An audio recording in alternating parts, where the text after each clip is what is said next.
Hi guys! Before we start chapter number 3, let's recall what we learned in chapter number 2, that is New Kings and Kingdoms.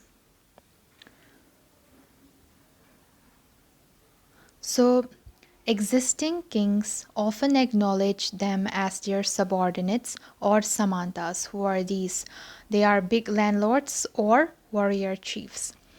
They were expected to bring gifts for their kings or landlords, be present at their courts, and provide them with military support.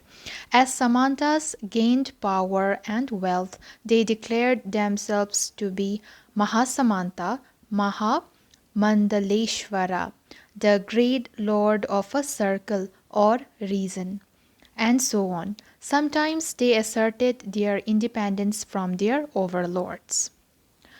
One such instance was that of the Rashtrakutas in the Deccan. Initially, they were subordinate to the Chalukyas of Karnataka. In the mid 8th century, Danti Durga, a Rashtrakuta chief, overthrew his Chalukya overlord and performed a ritual called Hiranya Garbha, literally the golden womb. When this ritual was performed with the help of Brahmanas, it was thought to lead to the rebirth of the sacrificer as a Kshatriya, even if he was not one by birth. In other cases, men from enterprising families used their military skills to carve out kingdoms. For instance, the Kadamba Mayurash Mayurashraman and the Gurjara Pratihara Harichandra were Brahmanas who gave up their traditional professions and took to arms, successfully establishing kingdoms in Karnataka and Rajasthan respectively. Many of these new kings adopted high sounding titles such as Maharaja Adhiraja, Great King, Overlord of Kings, Tribhuvana Chakravartin, Lord of the Three Worlds, and so on. However, in spite of such claims, they often shared power with their samantas as well as with associations of peasants, traders, and brahmanas. In each of these states, resources were obtained from the producers, that is, peasants, cattle keepers, artisans, who were often persuaded or compelled to surrender part of what they produce. Sometimes they were claimed as rent due to a lord who asserted that he owned the land. Revenue was also collected from traders. The most frequently mentioned tax is veti, taken not in cash but in the form of forced labor, and kadamai or land revenue. There were also taxes on thatching the house, the use of a ladder to climb palm trees, a cess on succession to family property, etc. These resources were used to finance the king's establishments as well as for the construction of temples and forts. They were also used in to fight wars, which were in turn expected to lead to the acquisition of wealth in the form of plunder and access to land as well as trade routes. The functionaries for collecting revenue were generally recruited from influential families, and positions were often hereditary. This was true about the army as well. In many cases, close relatives of the king held these positions. So, prasantis contain details that may not be literally true, but they tell us how rulers wanted to depict themselves as valiant, victorious warriors, for example. These were composed by learned brahmanas who occasionally helped in the administration. Kings often rewarded brahmanas by grants of land.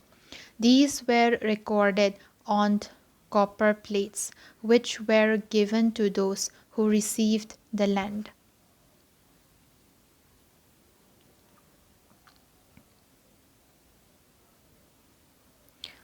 Unusual for the 12th century was a long Sanskrit poem containing the history of kings who ruled over Kashmir. It was composed by an author named Kalhana.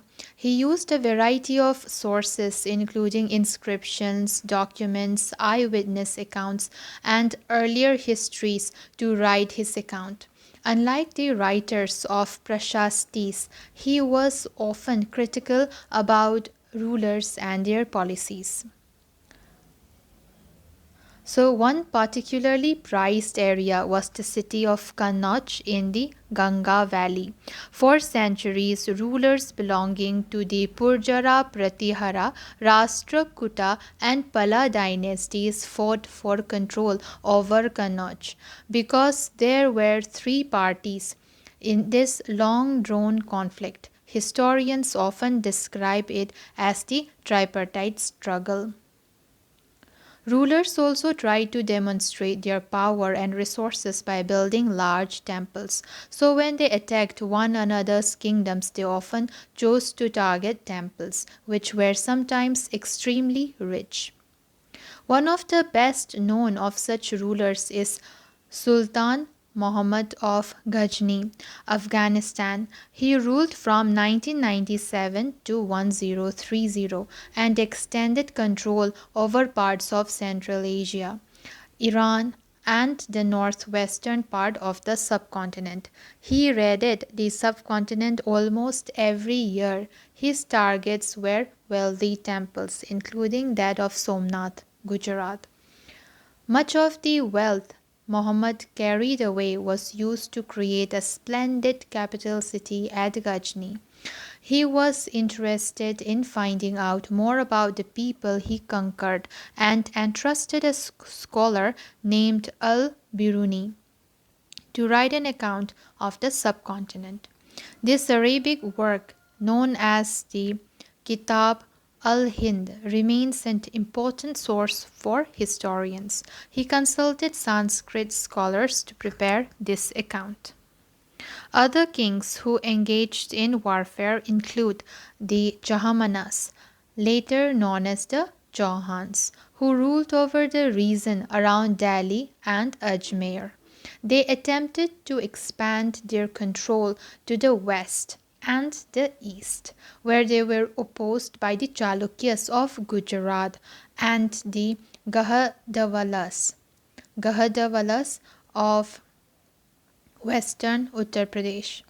The best known Jahamana ruler was Prithviraj III, 1168 to 1192, who defeated an Afghan ruler named Sultan Muhammad Ghori in 1191, but lost to him the very next year in 1192.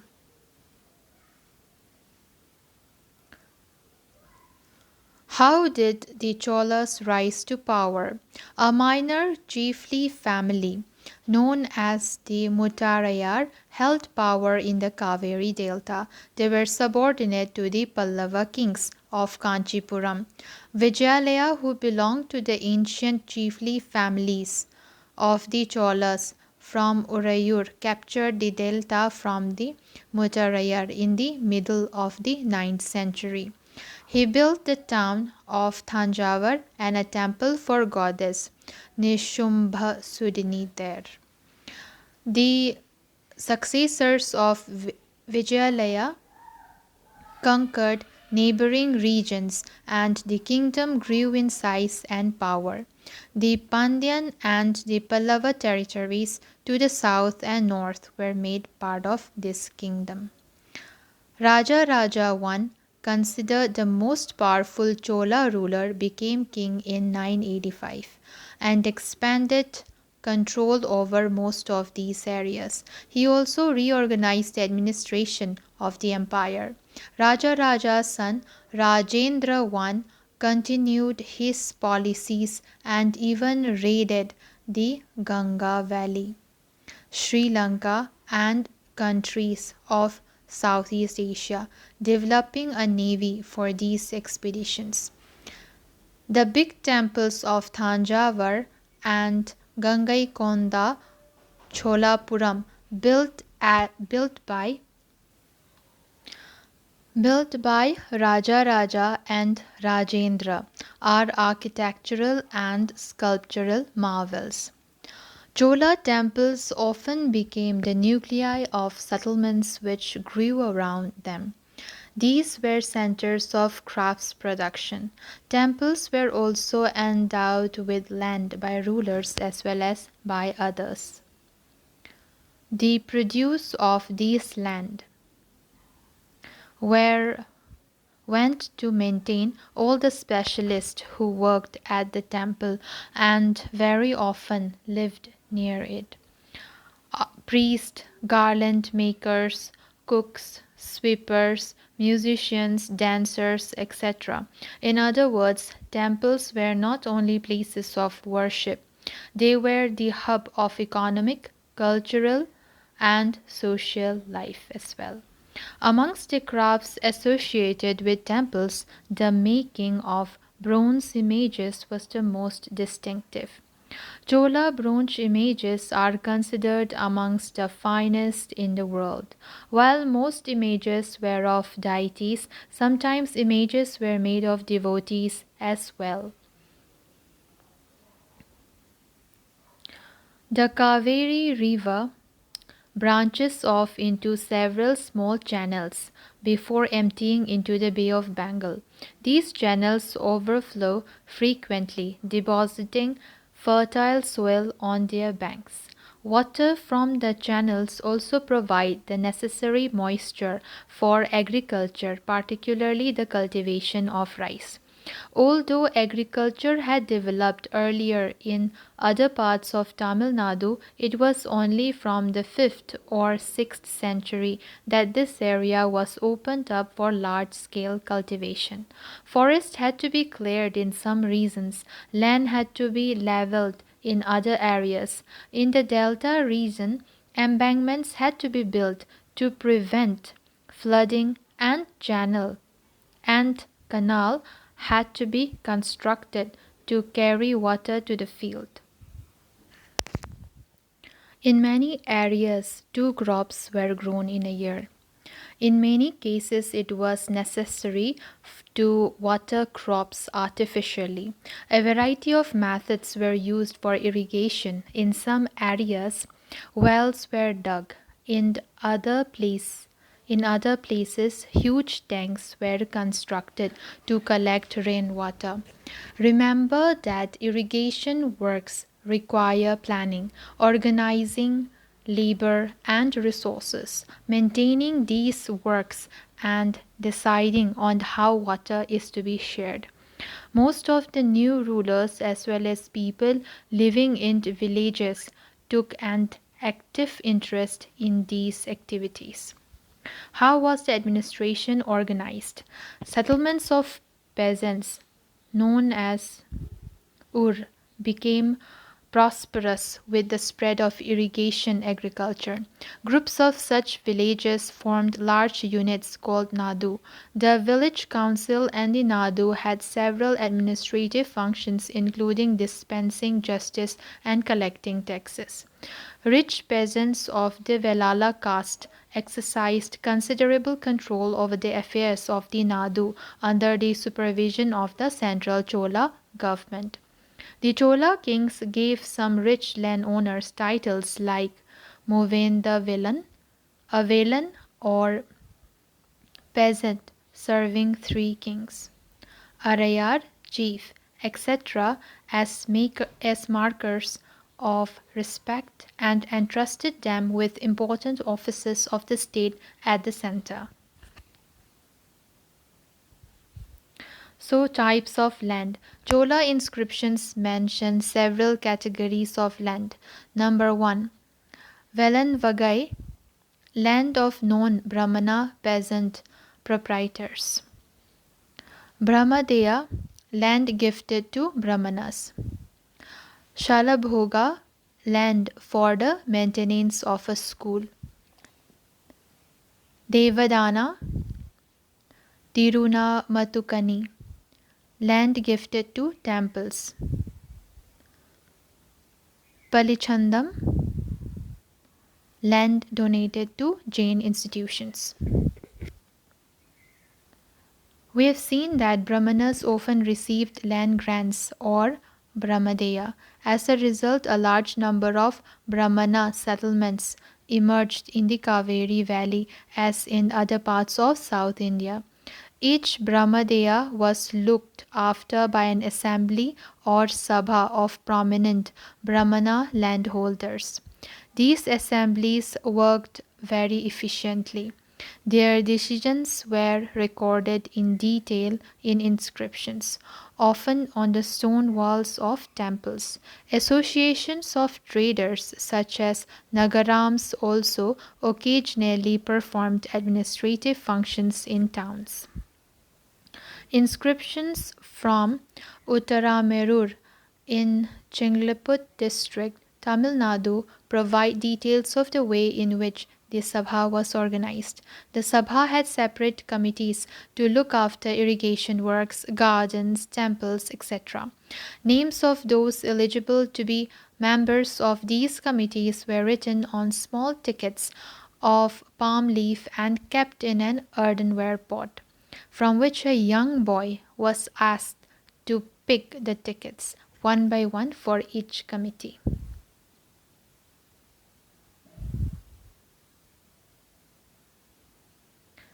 So, China under the Tang Dynasty. China, an empire, was established under the Tang Dynasty, which remained in power for about 300 years, from the 7th to the 10th centuries. Its capital, Jian, was one of the largest cities in the world, visited by Turks, Iranians, Indians, Japanese, and Koreans. The Tang Empire was administered by a bureaucracy recruited through an examination which was open to all who wished to appear for it. This system of selecting officials remained in place with other changes till 1911. So that's all for chapter number 2. Let's start chapter number 3. Now let's start chapter number 3, the Delhi Sultans. In chapter 2, we saw that regions like the Kaveri Delta became the center of large kingdoms.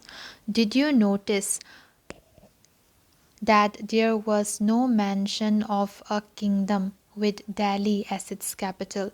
That was because Delhi became an important city only in the 12th century. Take a look at table 1.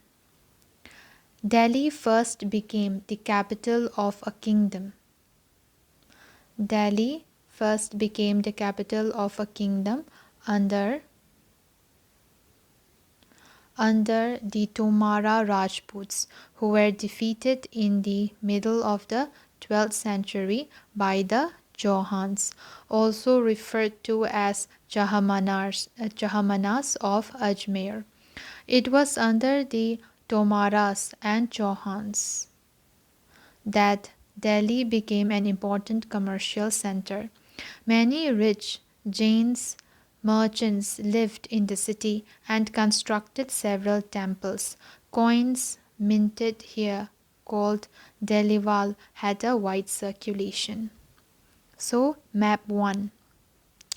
So, this map selected Sultanate cities of Delhi, 14th, 15th centuries. So these are the selected cities of Delhi. Then we are going to have the transformation of Delhi into a capital that controlled vast areas of the subcontinent started with the foundation of the Delhi Sultan in the beginning of the 13th century. Take a look at table 1 again and identify the 5 dynasties that together made the Delhi Sultan. The Delhi Sultans built many cities in the area that we now know as Delhi. Look at map 1 and locate Delhi Iguana. Delhi Iguana, it's here. Delhi Iguana, and another one is Siri.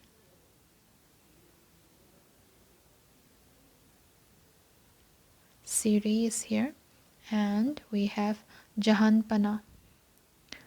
Jahanpana is here.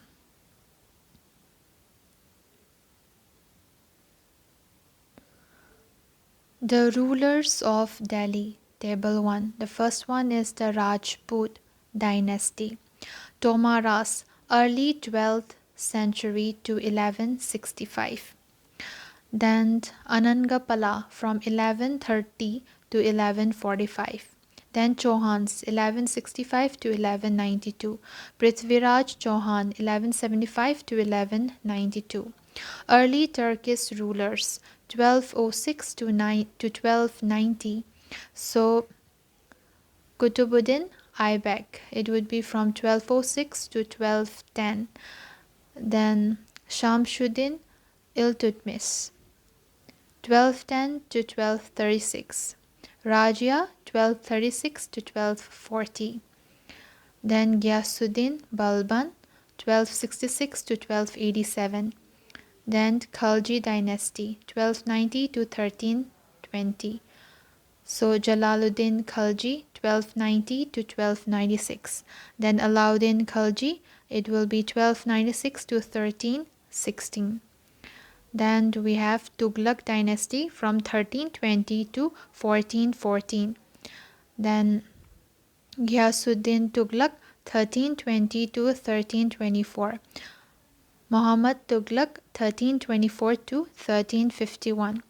Firuz Tughlaq 1351 to 1388. Then Sayyid Dynasty 1414 to 1451. Kaiser Khan 1414 to 1421. Lodi Dynasty 1451 to 1526. Then Bahlul Lodi 1451 to 1489. So this picture, this is Iltutmish's tomb. Then this one is Alai Darwaja, and this one is Firuz Shah Tughlaq's tomb. Okay, so this table shows the rulers of Delhi. The first one are the Rajput dynasties, number 1. Number 1 are the Rajput dynasties. Then after this we have early Turkish rulers. Then we have the Turkish rulers. Then we have the Khalji dynasty. Then we have the Tughlaq dynasty. Then we have Sayyid dynasty. Then last Lodi dynasty. So there are 6 groups. The first one is Rajput dynasty. Next one is early Turkish rulers. Next is Khalji dynasty. Next is Tughlaq dynasty. Next Sayyid dynasty. And last is Lodi dynasty. Okay, so now let's start. Finding out about the Delhi Sultans. Although inscriptions, coins, and architecture provide a lot of information, especially valuable are histories. Tariq, singular, and Tawarik, plural, written in Persian. The language of administration under the Delhi Sultans. Delhi Sultans use Persian as the administration language of administration. Okay, this figure 1. 4 stages in the preparation of a manuscript. So the first one is preparing the paper. Second one is writing the text. The third one is melting gold to highlight important words and passages. The fourth one is preparing the binding. So the authors of Tawarik were learned men. Of course, they have to be learned men. Secretaries, administrators, poets, and courtiers who both recounted events and advised rulers on governance, emphasizing the importance of just rule. Then the circle of justice. Fakhr-e-Mudabir wrote in the 16th century, "A king cannot survive without soldiers, and soldiers cannot live without salaries. Salaries come from the revenue collected from peasants, but peasants can pay revenue only when they are prosperous and happy. This happens when the king promotes justice and honest governance." Okay. Do you think the circle of justice is an appropriate term to describe the relationship between the king and his subjects?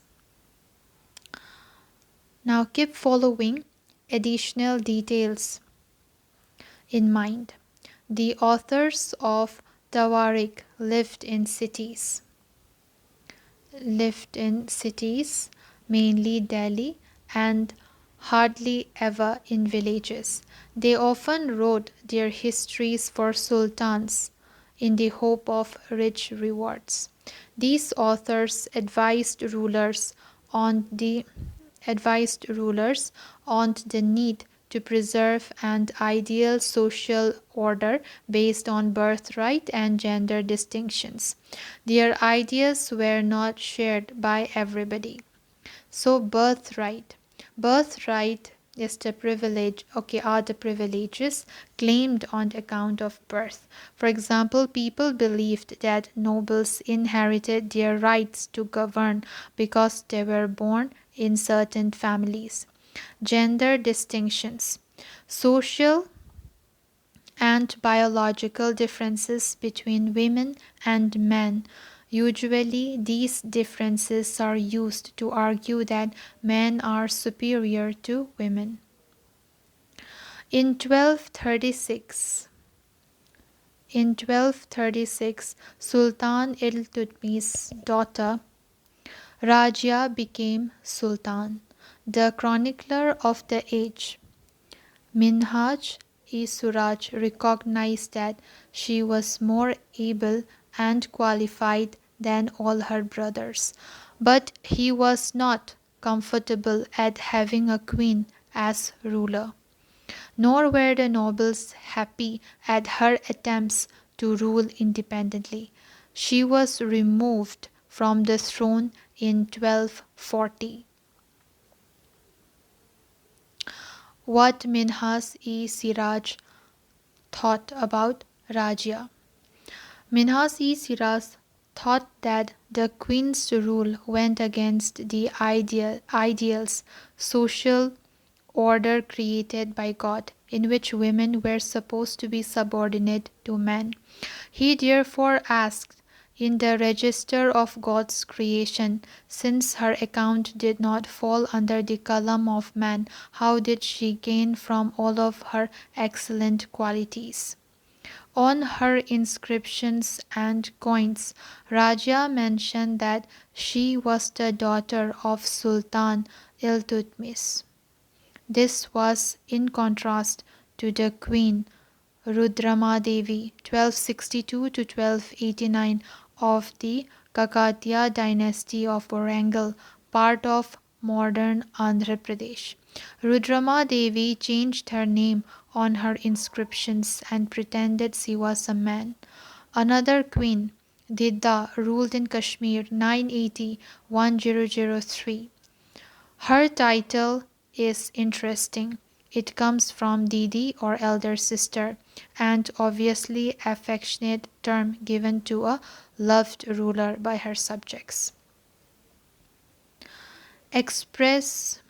Okay, so there are two other rulers, Rudrama Devi, and another one is Didda, ruled in Kashmir. Express Minhaj ideas in your own words. Do you think Regia shared these ideas?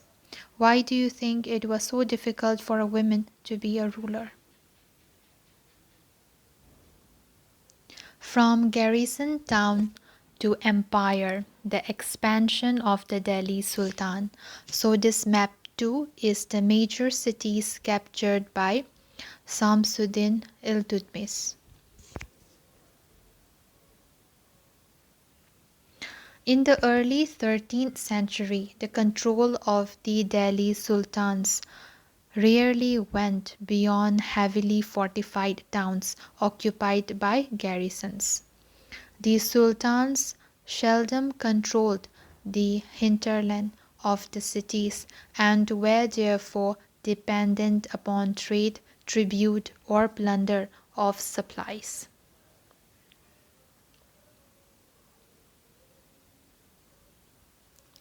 Hinterland: the lands adjacent to a city or port that supply it with goods and services.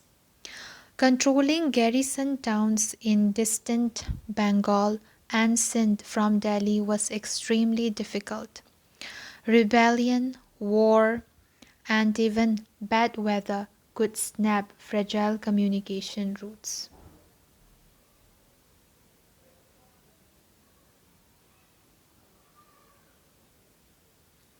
The state was also challenged by Mongol invasion from Afghanistan and by governors who rebelled at any sign of the Sultan's weakness. The Sultanate barely survived these challenges. Its expansion occurred during the reigns of Ghiyasuddin Balban, Alauddin Khilji, and Muhammad Tughlaq. So, what's the meaning of garrison town? It's a fortified settlement with soldiers. So they had to face a lot of problem. The first one is that rebellion, war, and even bad weather could snap fragile communication routes. Then the state was also challenged by Mongol invasions from Afghanistan and by governors who rebelled at any signs of the Sultan's weakness. The Sultanate barely survived these challenges. Its expansion occurred during the reigns of Ghiyasuddin Balban, Alauddin Khilji, and Muhammad Tughlaq.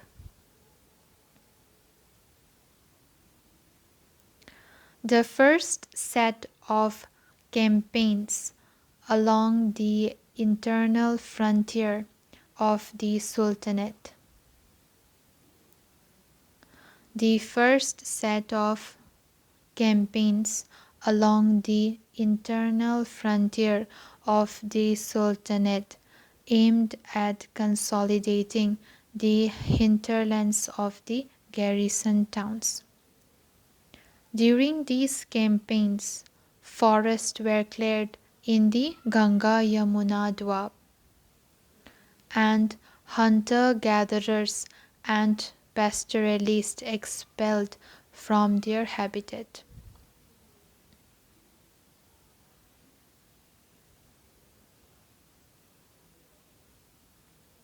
These lands were given to peasants and agriculture was encouraged.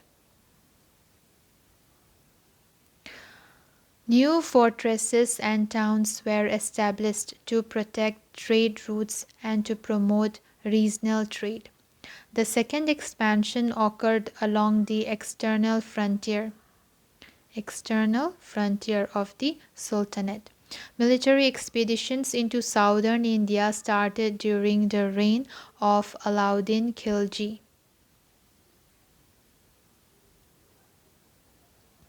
Military expeditions into southern India started during the reign of Alauddin Khilji and culminated with Muhammad Tughlaq. In their campaigns, Sultanate armies captured elephants, horses, and slaves and carried away precious metals. By the end of Muhammad Tughlaq's reign, 150 years after somewhat humble beginnings, the armies of the Delhi Sultanate had marched across a large part of the subcontinent.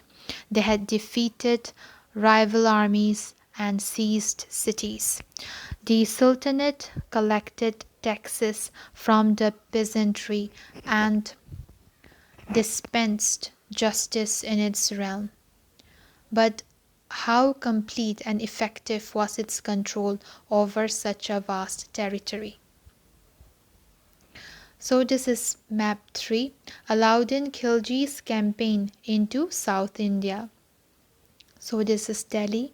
They went to Ranthambore, they went to Chittor, they went to Gujarat, they went to Mandu, Devagiri, Kara, Bengal, then to Warangal, then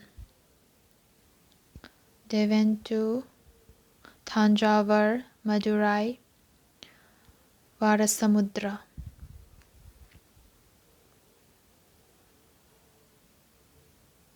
So this image is Quad al-Islam mosque and minaret built during the last decade of the 12th century. This was the congregational mosque of the first city built by the Delhi Sultans, described in the chronicles as Delhi-e-Guana, the old city. The mosque was enlarged by Iltutmish and Alauddin Khilji. The minar was built by three sultans, Kutubuddin Aibak, Iltutmish, and Firuz Shah Tughlaq.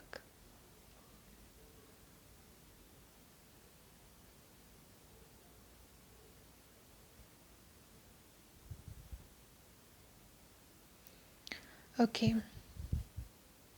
Quwat al-Islam mosque and minaret built during the last decade of the 12th century.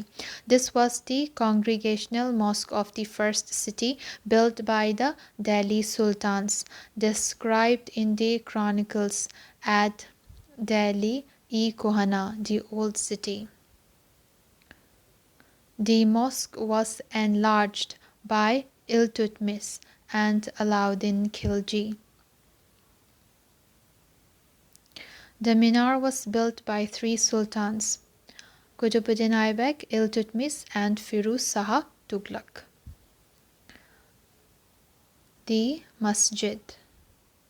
Okay, this figure is Begumpuri Mosque, built in the reign of Muhammad Tughlaq, was the main mosque of Jahanpana, the sanctuary of the world. His new capital in Delhi. See map 1. So the masjid. A mosque is called a masjid in Arabic. Literally a place where a Muslim prostrates in reverence to Allah. In a congregational mosque, Masjid-e-Jami or Jama Masjid, Muslims read their prayers, namaz, together. Members of the congregation chose the most respected learned male as their leader, imam, for the rituals of prayer. He also delivers the sermon, khutbah, during the Friday prayer. During prayer, Muslims stand facing Mecca. In India, this is the west. This is called the Qibla. So Muslims, they stand facing Mecca during their prayers, and this is in the west in India, and this is called the Qibla.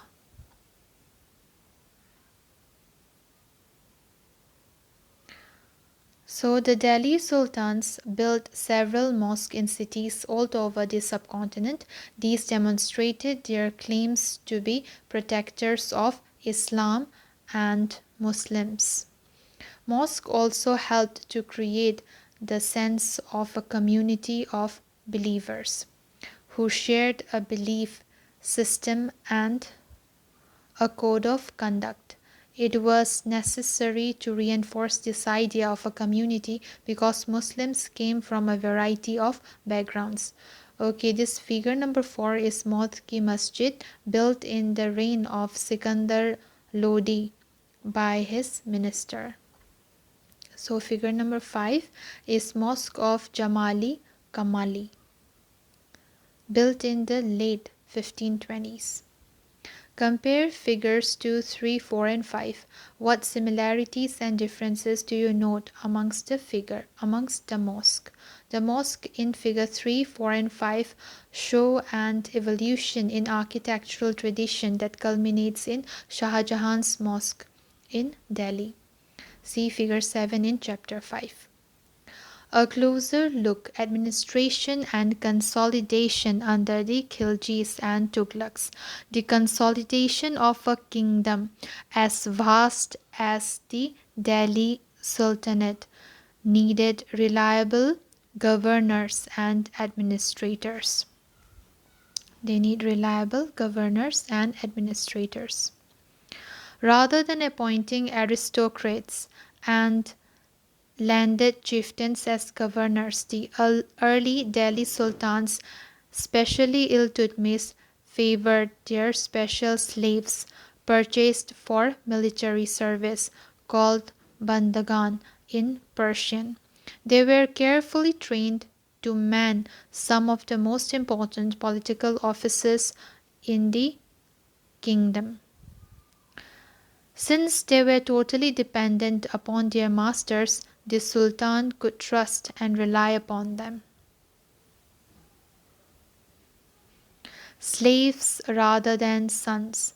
The sultans were advised a slave whom one has brought up and promoted must be looked after, for it needs a whole lifetime and good luck to find a worthy and experienced slave. Wise men have said that a worthy and experienced slave is better than a son. Can you think of any reason why a slave would be better than a son? The Khiljis and Tughlaqs continued to use bandagan and also raised people of humble birth who were often their clients to high political positions. They were appointed as generals and governors. However, this also introduced an element of political instability. Slaves and clients were loyal to their masters and patrons. They were loyal to their masters and patrons, but not to their heirs.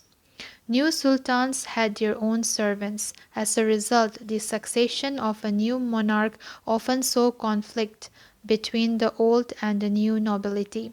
The patronage of these humble people by the Delhi sultans also shocked many elites, and the authors of Persian Tuareg criticized Tawarik criticized the Delhi sultans for appointing the low and base-born in high offices.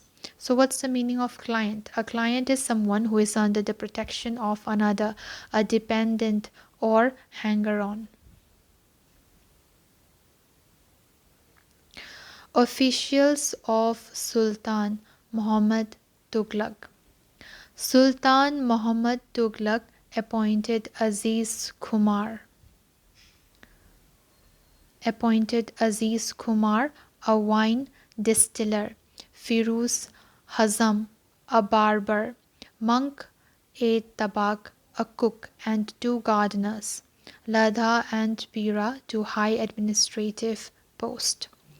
Ziauddin Barani, a mild 14th century chronicler, reported their appointments as a sign of the Sultan's loss of political judgment and his incapacity to rule. Why do you think Barani criticized the Sultan? Like the earlier sultans, the Khilji and Tughlaq monarchs appointed military commanders as governors of territories of varying sizes. These lands were called Iqta, and their holder was called Iqtadar or Mukti. The duty of the Muktis was to lead military campaigns and maintain law and order in their Iqtas. Like the earlier sultans, the Khilji and Tughlaq monarchs appointed military commanders as governors of territories of varying sizes. These lands were called Ikta and their holder was called Iktadar or Mukti. The duty of the Muktis was to lead military campaigns and maintain law and order in their Iktas. In exchange for their military services, the Muktis collected revenues of their assignments as salary. They also paid their soldiers from these revenues. Control over Muktis was most effective if their office was not inheritable and if they were assigned iktas for a short period of time before being shifted. These harsh conditions of service were rigorously imposed during the reign of Alauddin Khilji and Muhammad Tughlaq.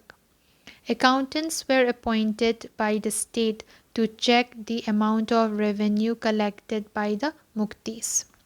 Care were taken that the mukti collected only the taxes prescribed by the state and that he kept the required number of soldiers.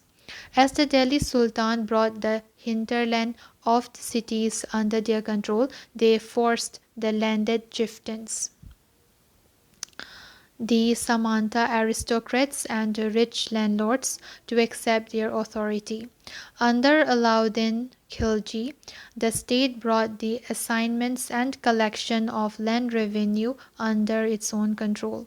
The rights of the local chieftains to levy taxes were cancelled and they were also forced to pay taxes. The Sultan's administrators measured the land and kept careful accounts.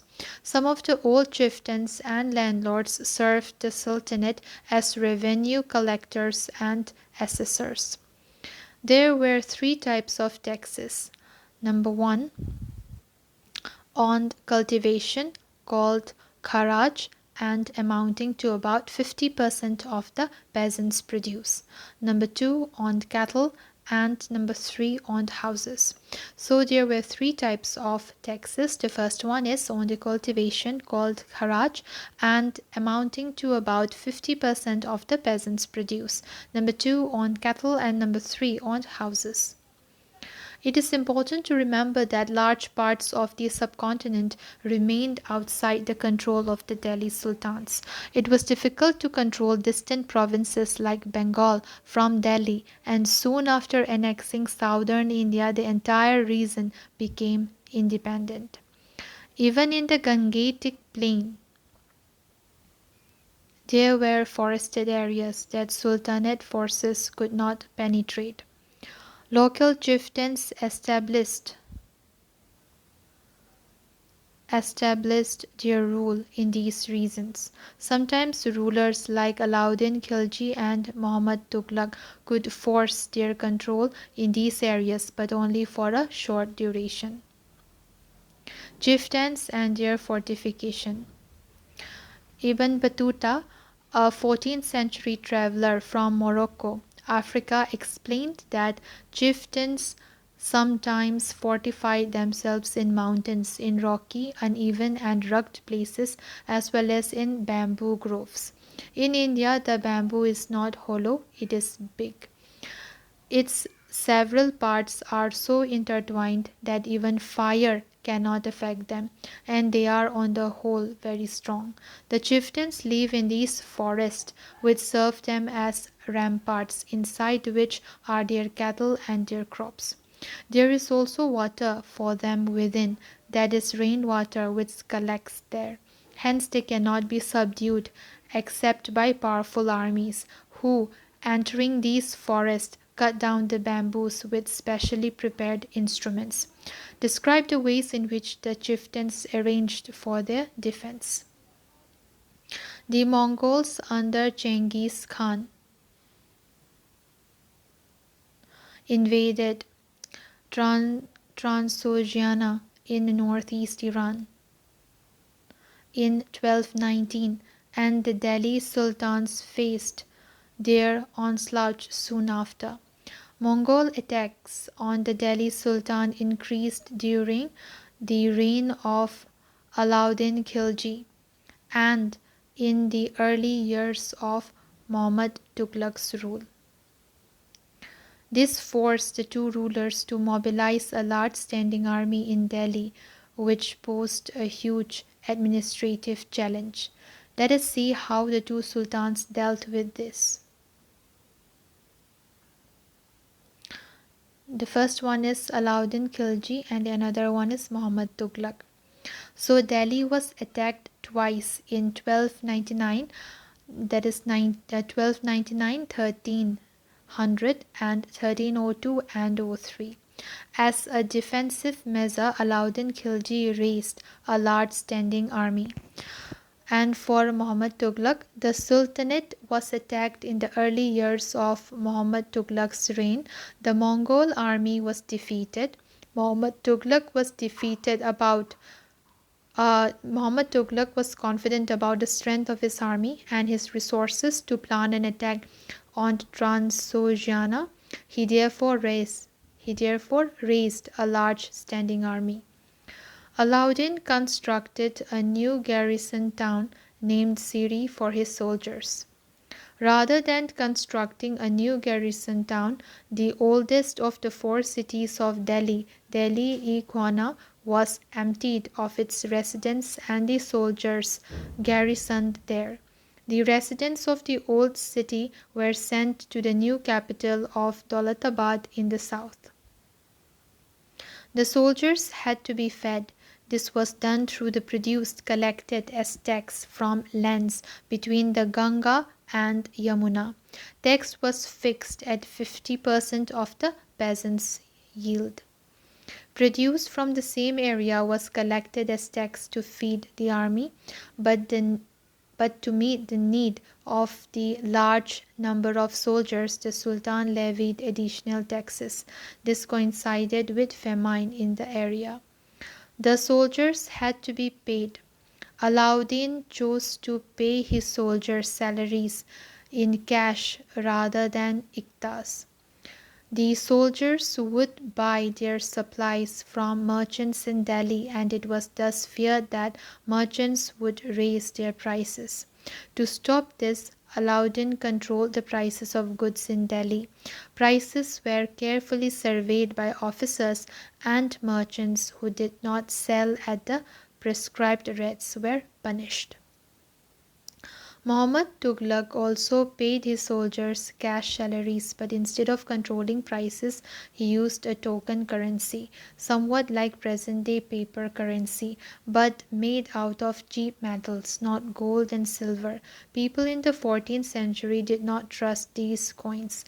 They were very smart. They saved their gold and silver coins and paid all their taxes to the state with this token currency.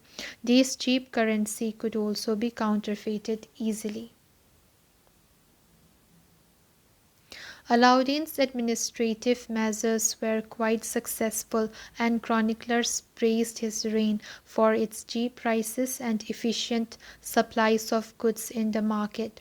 He successfully withstood the threat of Mongol invasions. Muhammad Tughlaq's administrative measures were a failure. His campaign into Kashmir was a disaster. He then gave up his plans to invade Transoxiana and disbanded his large army. Meanwhile, his administrative measures created complications. The shifting of people to Daulatabad was resented.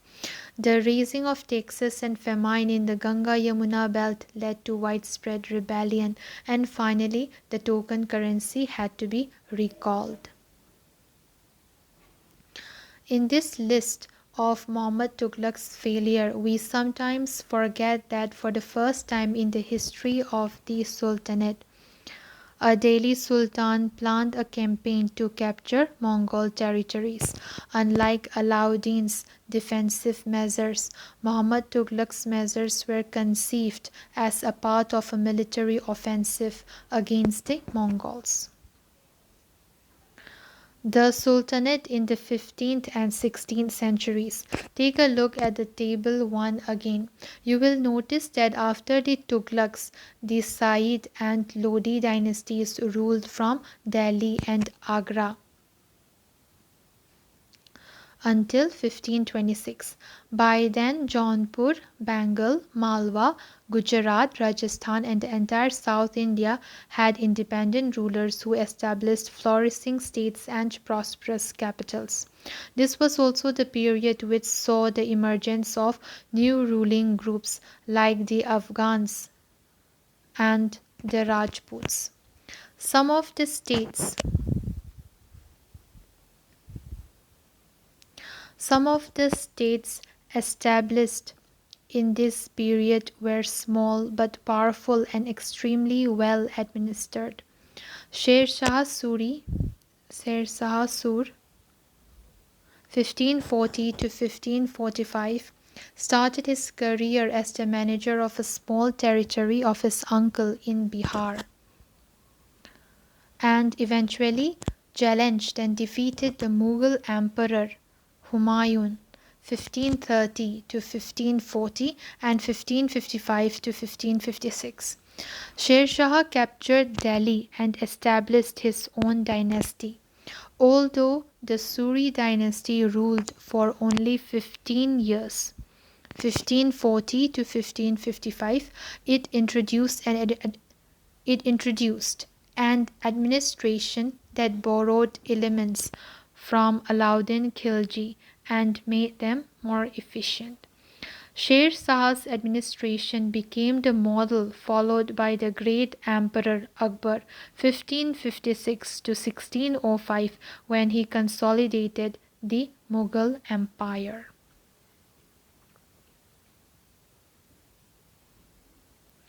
The Three Orders, the Peace of God, Knights and the Crusades.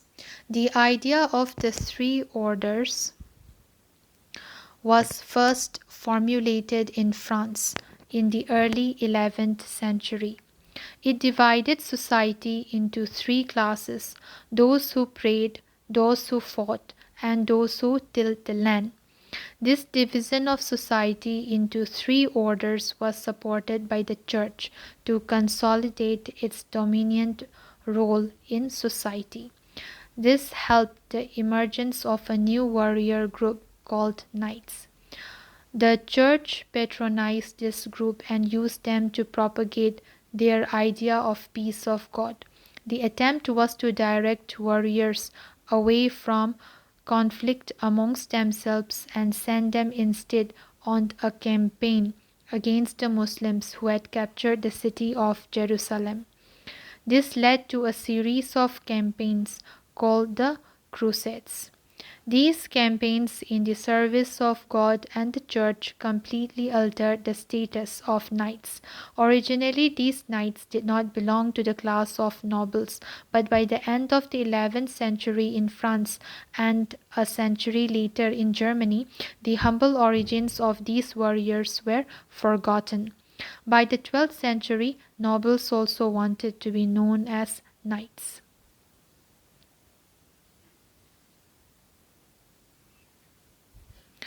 You are a peasant in Alauddin Khilji's or Muhammad Tughlaq's reign, and you cannot pay the taxes demanded by the Sultan. What will you do? Keywords: Iqta, Tariq, Garrison, Mongols, Gender, Kharaj. So that's all, guys. See you in my next video. Bye.